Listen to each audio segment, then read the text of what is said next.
तीन बेसिक पण इम्पॉर्टंट गोष्टी मध्ये वेगवेगळे कलर्स पण आहेत. हॅलो मुंबईकर, तर मी तुम्हाला आज सांगणार आहे मेकअप साठी लागणाऱ्या तीन बेसिक पण इम्पॉर्टंट गोष्टी. मेकअप आर्टिस्ट साठी लागणाऱ्या म्हणजे सगळ्यात पहिले तर मेकअप आर्टिस्ट असाल तर प्रोडक्ट्स चांगले पाहिजे. त्यानंतर आपण जी क्लायंट्सला क्वालिटी प्रोव्हाइड करतो ती खूप छान असली पाहिजे आणि इन शॉर्ट आपलं काम चांगलं असलं पाहिजे.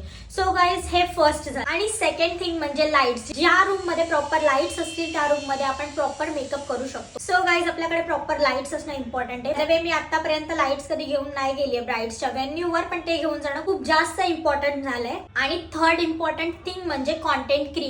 जर तुम्ही कॉन्टेंट क्रिएट करताय तर ते इंस्टाग्राम किंवा युट्यूब वर पोस्ट केलं तर खूप छान आपल्याला रीच मिळतो. खूप क्लायंट्स पर्यंत आपण इझिली पोहोचू शकतो आणि आपलं काम लोकांना दिसू शकतं. पण जे करतोय ते लोकांपर्यंत जास्तीत जास्त कसं पोहोचेल ह्याच्याकडे जास्त लक्ष देणं जास्त इम्पॉर्टंट झालं एका मेकअप आर्टिस्ट साठी. आपल्याला ब्रायडल ऑर्डर असेल, सायडर ऑर्डर असेल तर आपल्याला खूप वेळा कमी व्हिडिओज काढायला मिळतात किंवा लाईट्स प्रॉपर नसल्यामुळे आपण व्हिडिओज काढत नाही. सो त्यामुळे मला असं वाटतं की लाईट्स असणं व्हेरी व्हेरी व्हेरी इम्पॉर्टंट. तर त्याचमुळे मी पण एक लाईट परचेस केली. ऑलरेडी माझ्याकडे एक रिंग लाईट आहे आणि आता मी ही वाली लाईट घेतली आहे. तर जी आपल्याकडे रिंग लाईट होती ती पण डिजिटेकचीच आहे आणि ही जी लाईट आहे ती पण डिजिटेकचीच आहे. आणि ह्या लाईट मध्ये वेगवेगळे कलर्स पण आहेत. इकडे ह्या व्हिडिओ मध्ये दाखवले आणि मागे अशा प्रकारे बटन आहे ज्या बटनने आपण कमी जास्त लाईट्स आणि अशा प्रकारे छान लाईट ऑन करून आपण मेकअपच्या व्हिडिओज काढू शकतो. जर तुम्हाला आपली इन्फॉर्मेशन आवडली असेल तर नक्की लाईक, शेअर, कमेंट आणि सबस्क्राईब करा. Thank you so much for watching. Bye.